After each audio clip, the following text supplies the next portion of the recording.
Wow. I've been up here a lot. I've never seen a crowd like this. I think we need a ballroom, and that's happening. It's going to be a beautiful ballroom. This is really a lot of people, most I've ever seen in this room. And we're here for a very serious purpose, very serious purpose. Something's out of control, but we're going to put it in control very quickly like we did on the southern border. I'm announcing a historic action to rescue our nation's capital from crime, bloodshed, bedlam, and squalor, and worse.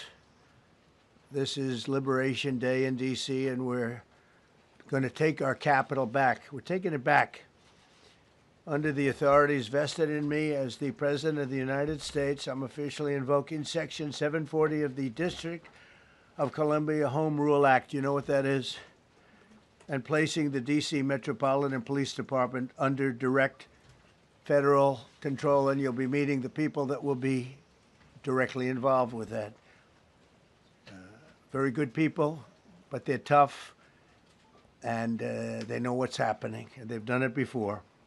In addition, I'm deploying the National Guard to help reestablish law, order, and public safety in Washington, D.C., and they're going to be allowed to do their job properly. And you people are victims of it, too. You know, you're reporters, and I understand a lot of you tend to be on the liberal side, but you don't want to get mugged and raped and shot and killed. And you all know people and friends of yours that happened. And so you can be anything you want, but you want to have safety in the streets. You want to be able to leave your apartment or your house where you live and feel safe and go into a store to buy a newspaper or buy something. And you don't have that now. The murder rate in Washington today is higher than that of Bogota, Colombia, Mexico City, some of the places that you hear about as being the worst places on earth, much higher. This is much higher. The number of car thefts has doubled over the past 5 years, and the number of carjackings has more than tripled. Murders in 2023 reached the highest rate probably ever. They say 25 years, but they don't know what that means because it just goes back 25 years. Can't be worse. Our capital city has been overtaken by violent gangs and bloodthirsty criminals, roving mobs of wild youth, drugged out maniacs and homeless people. And we're not going to let it happen anymore. We're not going to take it. Just like we did on our southern border. Nobody comes through our southern border anymore. 3 months in a row, we had zero. I don't know if that's right, but the people that do the work, it's a very liberal group of people, actually, and they actually said zero for the last 3 months. Nobody thought a thing like that was possible. And, you know, when you take a look at numbers, I just saw some charts. These are different cities throughout the world. Red is, okay, the red is a place called Washington, D.C. Look at these. Baghdad we doubled up on Baghdad. Panama City, Brasilia, San Jose, Costa Rica, Bogota, Colombia, heavy drugs.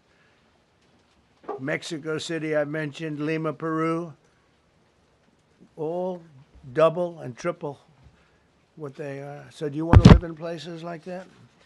I don't think so. I don't think so. And I think the people in this room, if you wrote correctly, you'd see, look at the kind of numbers we have. D.C., 41 per 100,000, number one that we can find anywhere in the world. Other cities are pretty bad, but they're not as bad as that. That where you want to live?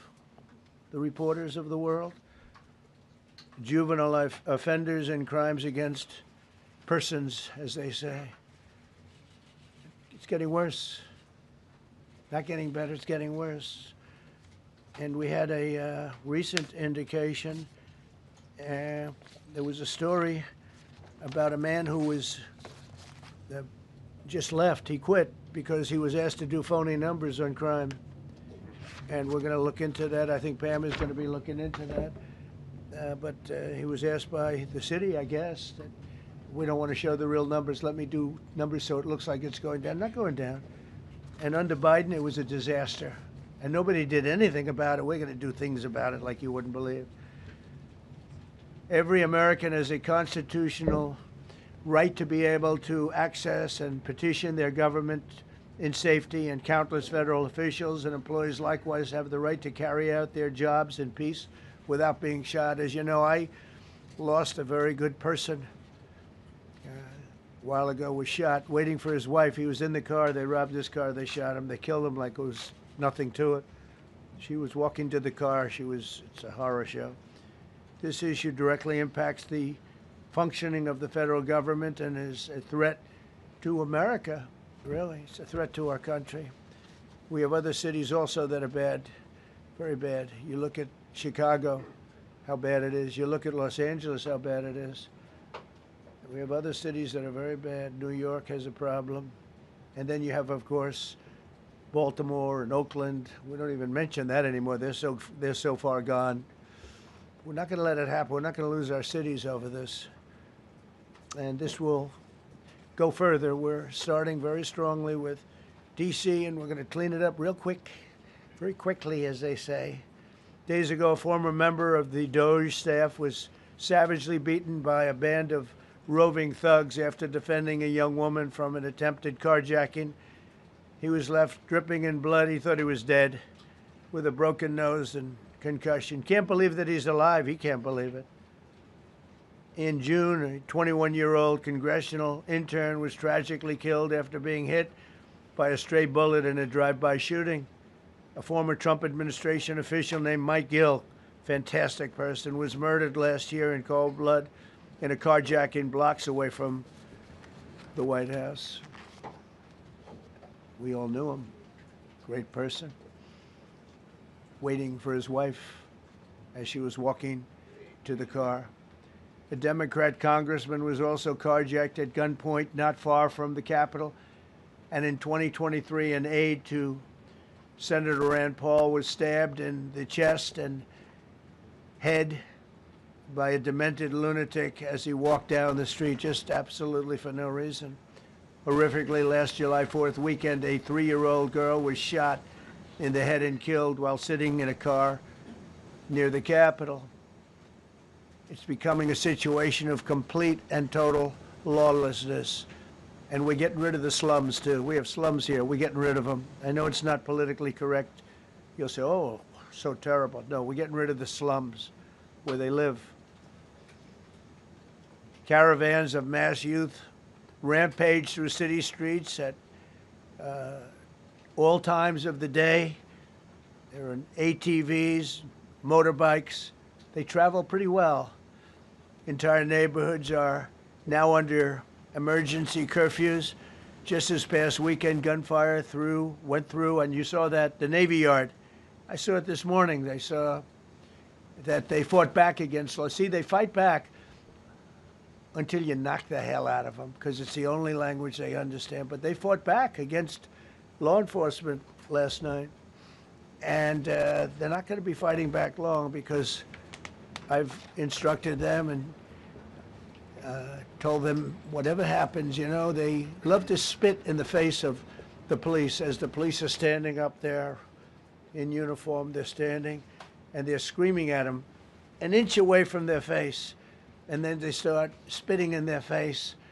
And I said, you tell them, you spit and we hit. And they can hit real hard. It's a disgusting thing. I've watched that for years, for 3-4 years. I've watched them.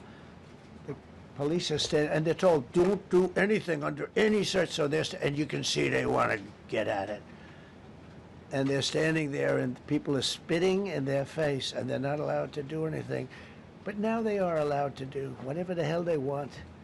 This dire public safety crisis stems directly from the abject failures of the city's local leadership. The radical left city council adopted no cash bail. By the way, every place in the country where you have no cash bail is a disaster. That's what started the problem in New York, and they don't change it. They don't want to change it. That's what started it in Chicago. I mean, bad politicians started it, bad leadership started it, but that was the one thing that's central, no cash bail. Somebody murders somebody and they're out on no cash bail before the day is out. We're going to end that in Chicago, we're going to change the statute. I spoke with Pam and Todd and everybody. We're going to change the statute, and I'm going to have to get the Republicans to vote because the Democrats are weak on crime, totally weak on crime. They don't know why. They want to stop because they get mugged too. But we're going to change no cash bail. We're going to change the statute and get rid of some of the other things. And we'll count on the Republicans in Congress and Senate to vote. We have the majority, so we'll vote. We don't have a big majority, but we've gotten everything, including the great, big, beautiful bill. Got that done, and that's one of the greatest things that's ever happened to people in this country. They're starting to figure it out, how good it is. Biggest tax cut in history. So many things. But we'll be able to get that done. So, Todd, if you and Pam can draw up things working with the people, we will. I'll get it passed. We'll get it passed with the Republicans. Probably won't get, think of this, probably won't get one Democrat vote because they have no idea what they're doing. That's why they want men playing in women's sports. That's why they want transgender for everybody transgender. And they just got walloped in an election, in a landslide, and they haven't changed one thing. I saw the other day the certain gentleman who was a very well-known politician, Democrat, was fighting like hell that men should be allowed to play in women's sport. They just don't get it. They said it's an 80-20 issue, and I think it's a 97-3 issue, and I don't know who the three are. I've never heard anybody nobody's ever come up to me, sir, you have to let men play in women's sports. You have to do it, sir. Nobody's ever approached me. I don't know where this issue even comes from. Never seen anything like it. But they turned our nation's capital into a sanctuary jurisdiction. That's the other thing. We have to get rid of sanctuary cities as quickly as possible. We're going to do it, too. We have to. Because it's sanctuary for criminals. Releasing illegal alien gang members onto the streets. In 2022, nearly 70% of criminals arrested in Washington went unprosecuted. That's not going to happen with the group we have standing aside and standing behind me. And at the Metropolitan Police Department, it's now reached a small number relatively compared to what it was, but it's thousands of people. You know, we have thousands of police. I was told today, sir, they want more police. I heard a number, 3,500 police. That's a lot of police. 3,500. I thought they were going to say, we only have 30 policemen or women. They said, we have 3,500. We need more. You don't need more. That's so many. I never heard. That's like an army. How could you need more than 3,000? It just happened 2 minutes ago. Sir, they've requested more police. Oh, what do they have? About 3,500. I said, 3,500? This is not a big area. It's ridiculous. What you need is rules and regulations, and you need the right people to implement them. And we have the right people here, that I can tell you. Look at the border. Biden said there's nothing you can do. Kamala was the border czar. She never called one of the Border Patrol agents who are great. ICE is great. Never spoke to anybody. Never went there. But she was the border czar. And everybody said it was impossible to fix. I fixed it in 3 months. No, really. I fixed it the first week, but really fixed it over the last couple of months. And I mean, literally to a point where, as I said, 0 illegals entering our country in the last 90 days. Pretty amazing. It's time for dramatic action. We're going to do the same thing over here. It's going to be a very safe city very soon. We're not looking to take years, because a lot of people die in years. And we've got incredible people in this country, except we have to allow them to do their job. And that we will deliver like nobody's ever delivered before. I actually think it's easy. You know, if you're competent, it's easy. If you're incompetent, it's impossible. But I'm very competent. Last week, my administration surged 500 federal agents into the district, including from the FBI, ATF, DEA, Park Police, the U.S. Marshal Service, the Secret Service, and the Department of Homeland Security. You know, a lot of nations, they don't have anything like that. They got some police, and they're rough police. They don't have DEA, ATF, FBI, Park Police, U.S. Marshal Service, Secret Service, Department of Homeland Security. They got some police, but they're rough police, and they do their job. They don't have crime. We're not going to have crime either. They made dozens of arrests, and that's what starts to happen. Again, cashless bail. Watch what we do with that. Today, we're formally declaring a public safety emergency. This is an emergency. This is a tragic emergency. And it's embarrassing for me to be up here. You know, I'm going to see Putin. I'm going to Russia on Friday. I don't like being up here talking about how unsafe and how dirty and disgusting this once beautiful capital was, with graffiti all over the walls. It's another part of it, by the way, because we're talking about safety, but we're also talking about beautification. We have the most beautiful, potentially, capital in the world. We always had. But people come from Iowa, they come from Indiana, they come and then they get mugged. Not going to happen. Keep coming, because by the time you get your trip set, it's going to be safe again, and it's going to be clean very quickly. We're going to replace the medians that are falling down all over the roads. We're going to replace the potholes. We're going to put a nice new coat of asphalt over the top. No, we don't have to rip the road out and spend 7 years building a new road because they cut everything. Because some designers said, well, we need a 1/4 of an inch more turn for safety reasons. No, we're going to do it right. We're going to get it done quickly.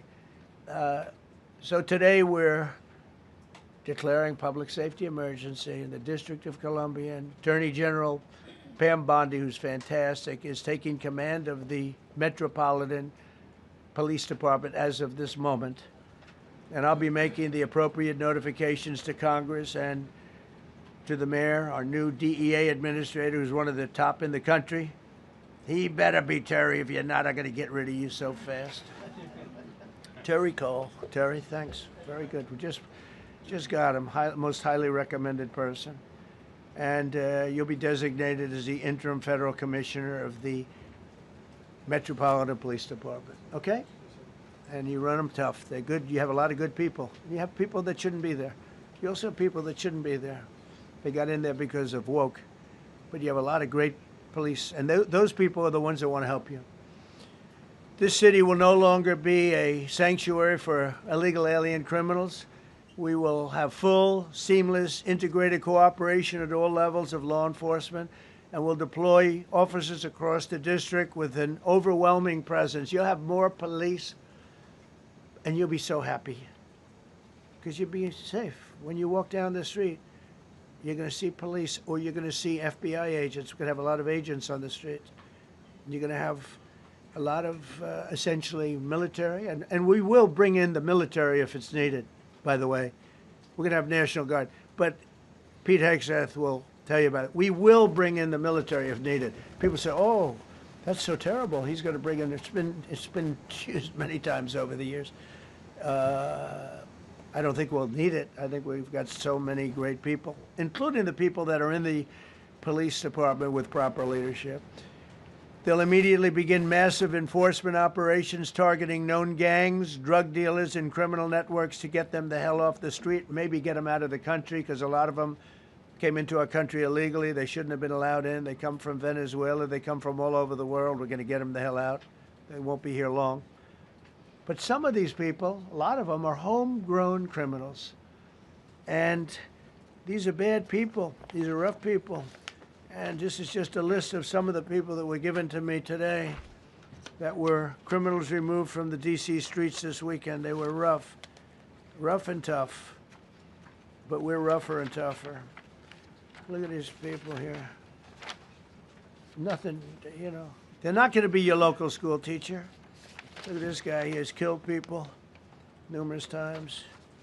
They're not going to be an asset. They will never be an asset to society. I don't care. I know we all want to say, oh, they're going to be rehabbed. It's not going to be rehabbed.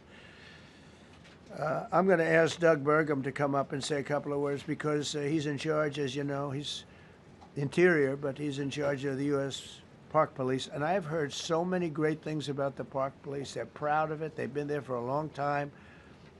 Their families oftentimes grow into the roles. They love the country. They love this area. So, Doug, could you say a few words, please? Thank you, Mr. President. On behalf of the U.S. Park Police, this is the oldest federal police force in the nation. They were formed in 1791 by none other than